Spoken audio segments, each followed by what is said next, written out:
In his first remarks from the White House since massive protests have swept the country, President Trump said Monday evening that the looting and violent demonstrations in reaction to the death of George Floyd in police custody were acts of domestic terror. Speaking in the Rose Garden as protesters and law enforcement held a tense standoff outside, Mr. Trump said he planned for a police and law enforcement presence to dominate the streets and said he would respond with an overwhelming law enforcement presence until the violence has been quelled. If governors were unable to end the violence, he said, he would send in the military to do the job for them. Mr. Trump said he was among the Americans rightly sickened and revolted by the death of Mr. Floyd. But he spent most of his highly anticipated address presenting himself as a law and order president. If a city or state refuses to take the actions necessary to defend the life and property of their residents, then I will deploy the United States military and quickly solve the problem for them, he said. A large crowd of people, protesters outside the White House, where President Trump called violent demonstrations in American cities domestic terrorism. Protesters outside the White House, where President Trump called violent demonstrations in American cities domestic terrorism. The Insurrection Act of 1807 allows for a president to deploy military forces on domestic soil to enforce the law. Experts said it was intended to be used for circumstances like a natural disaster.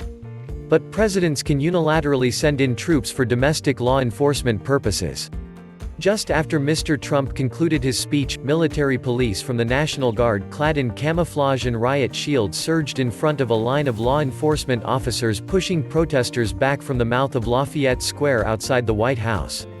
Police officers used tear gas and flash grenades to clear out the crowd so Mr. Trump could visit the nearby St. John's Church, where there was a parish house basement fire Sunday night. The president stood in front of the boarded-up church posing for photographs with a Bible, after the police dispersed peaceful protesters. He called up a group of aides, including National Security Advisor Robert O'Brien, Attorney General William P. Barr, his senior aide and son-in-law Jared Kushner, and Press Secretary Kayleigh McEnany, to pose with him in front of the church. Mr. Trump walked back to the White House after a few minutes. He did not respond to shouted questions from reporters. Other aides, including Ivanka Trump and Hope Hicks, accompanied him on the walk across the park. Gov. Andrew M. Cuomo, a New York Democrat, was quick to criticize the president in a news conference later Monday, calling out the American military for a photo opportunity. "That's what it was. I mean, it was shameful. It was really, truly shameful." The president's church visit was also criticized by Bishop Marianne Edgar Budde of the Episcopal Diocese of Washington, who said she was outraged that Mr. Trump went to the church after he threatened to basically rain down military force. The president used a Bible, the most sacred text of the Judeo-Christian tradition, and one of the churches of my diocese, without even asking us, as a backdrop for a message antithetical to the teachings of Jesus and everything that our church stands for, she said in an interview. "It is appalling." A protester grabs his bike as the police uses tear gas and rubber bullets to disperse the crowd gathered near the White House on June 1, 2020 as demonstrations against George Floyd's death continue. Police fired tear gas outside the White House late Sunday as anti-racism protesters again took to the streets to voice fury at police brutality, and major U.S. cities were put under curfew to suppress rioting, with the Trump administration branding instigators of 6 nights of rioting as domestic terrorists. There were more confrontations between protesters and police and fresh outbreaks of looting. Local U.S. leaders appealed to citizens to give constructive outlet to their rage over the death of an unarmed black man in Minneapolis, while nighttime curfews were imposed in cities including Washington, Los Angeles and Houston.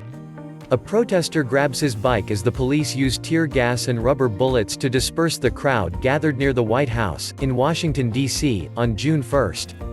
Mayor Muriel Bowser of Washington said the federal police office's clearing of peaceful protesters was shameful and had made the job of city police officers harder. Earlier in the day, Mr. Trump had berated America's governors over their response to the protests across the nation, calling the protesters terrorists, demanding retribution, and warning the governors that they will look like jerks if they don't order protesters arrested and imprisoned. Speaking on a private conference call, audio of which was obtained by the New York Times, Mr. Trump began the conversation with an extended, angry diatribe. "You have to dominate," he told governors on the call. "If you don't dominate, you're wasting your time, they're going to run over you, you're going to look like a bunch of jerks." The president continued, "You have to arrest people, and you have to try people, and they have to go jail for long periods of time." Mr. Trump, who has not addressed the nation since the unrest began, said he was putting General Mark A. Milley, the chairman of the Joint Chiefs of Staff, in charge, but did not immediately specify what that meant or if he would deploy the military to quell the violence in the nation's cities.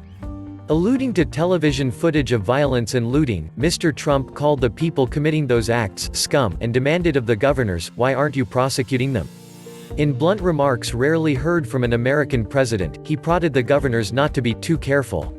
Taking over a call that was supposed to feature Vice President Mike Pence, the president said Minnesota had become a laughingstock all over the world. Gov. Tim Walz of Minnesota, who was on the call, said at a news conference afterward that he took exception to Mr. Trump's remark. "I said no one is laughing here, we're in pain," Mr. Walz told reporters. "I also shared with the president that a posture of force on the ground is both unsustainable militarily, it's also unsustainable socially, because it's the antithesis of how we live." A week after George Floyd's death, cities face no respite from protests. Tens of thousands of protesters began another week of demonstrations and disturbances on Monday night, returning to the streets of cities around the country despite curfew orders, threats of arrest and the words of the brother of George Floyd, who made an emotional plea for the destruction to end.